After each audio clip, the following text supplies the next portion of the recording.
Hey beauties, good evening to you. Beautiful people. I'm sighing because one of the things that disturbs me is that sometimes you'll hear people, they may go on somebody's post, a popular person, and they will hear them, beastily hitting out and protesting against some sort of egregious act, something that was malevolent, evil, something that was sinister. And they will say, boy, you're the only person that I hear. As though God has given only one human being emotional intelligence, one human being, anger against injustice, anger against unfairness, being angry without sinning, with the nearly 8 billion people in the world. And yet they will say you're the only. We have this way of speaking in the absolute, which is a false statement. There are many people out there who are not popular, who are beastly against egregious acts.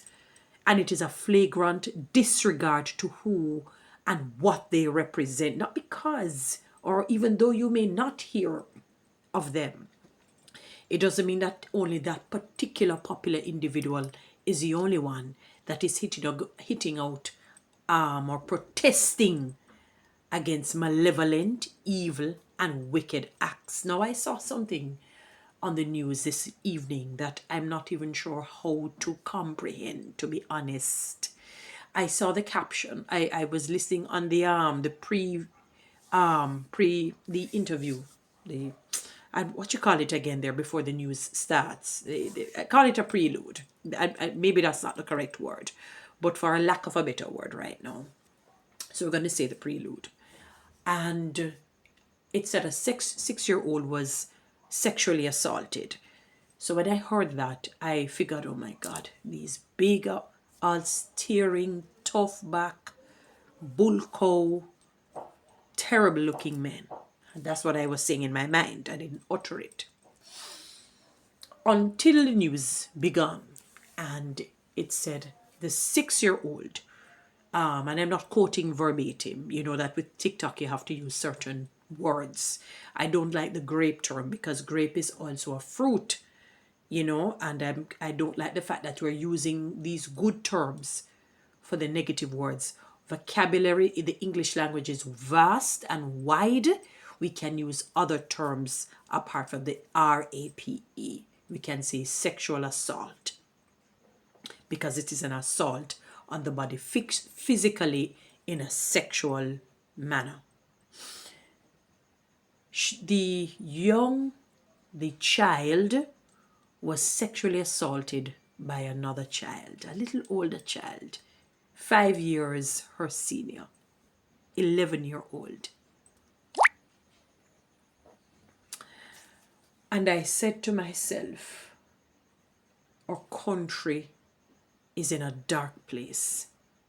Because to be honest, and I'm ignorant of it, I know some people will say, how comes you've never heard this before? If I've never heard it before, if I've never been exposed to it, I've just never been exposed to it. I've just never heard it before. I've never heard of a child sexually assaulting a child. Let me see if I can explain. I've seen cases where you see two older children, maybe one is maybe 2 or 3 years older, molesting, touching on the other child, or you will hear, how do I put it this way? They're young people, but not the age cohort that I just gave a while ago in terms of sexual assault. So we're not talking about like two young persons experimenting and the other one is forcing himself on her or vice versa. Because I don't want to make it seem as if you don't have the females who do it. So let me give the age again. 6 years and 11-year-old.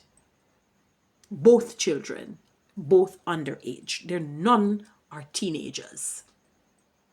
Both children.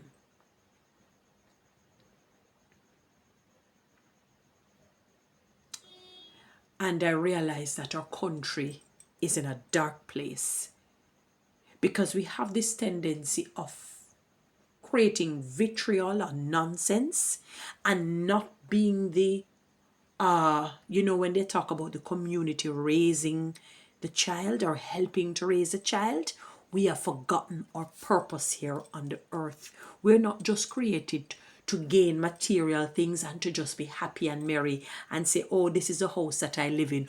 Oh, this is a car that I drive. Oh, this is a bank account that I have. Oh, this is a person that I know. That is not the soul or even the main purpose of why we are here. It is to serve God with all of our heart, love Him, serve Him with all of our heart, with all of our soul, with all of our mind, with all of our strength, and to love and treat our neighbor, meaning human beings, the way you yourself want to be loved and treated. Because some people may not love themselves, but they know how they want to be treated. That communal kinship that we should have, it is no longer existing. What we're having is vitriol after vitriol, decadence after decadence. When you scroll the social media, you hear people going as far as demolishing verbally, tearing down babies because they don't fit what they consider the beauty status or the color status. They don't want to admit it. We still have colorism in our country, in the world. Because if the baby is almost this color, almost, no matter how you think, no matter how their nose straight and lips thin, because that's what they consider beautiful, the Eurocentric look, from the baby is close to this color, according to you, the child is ugly. Notwithstanding Louise Bennett's poem, I don't remember the name of the title of it, ugly pick they grow pretty fi true, for this one was a sight. We know they do not call it duppy, the stone that the builder refuses become the chief cornerstone. It's not so much about the aesthetics. Yes, it is important because, you know, people go by, they like to see beautiful men and beautiful women and handsome men. And beauty definitely plays a major role. We know that, and color. But character is what lasts. Because you leave a legacy, people remember who you are. And it falls to your children, to your children's children, to your children's children, and it continues. Character. And we failed our children. We have failed our children 90 to probably 95%, and this is my statistics, of the mayhem that we're facing in this country, be it spiritual, be it physical, be it mental, be it emotional, be it psychological, be it financial. It is because of bad parenting, poor parenting, improper parenting, or no parenting. That's my figure. Maybe I should be a little bit more lenient and say 85%. And if somebody says that, that is fine. But majority of the problem, it's because of what I just mentioned. The primary source of influence have not done the duty that he or she was given.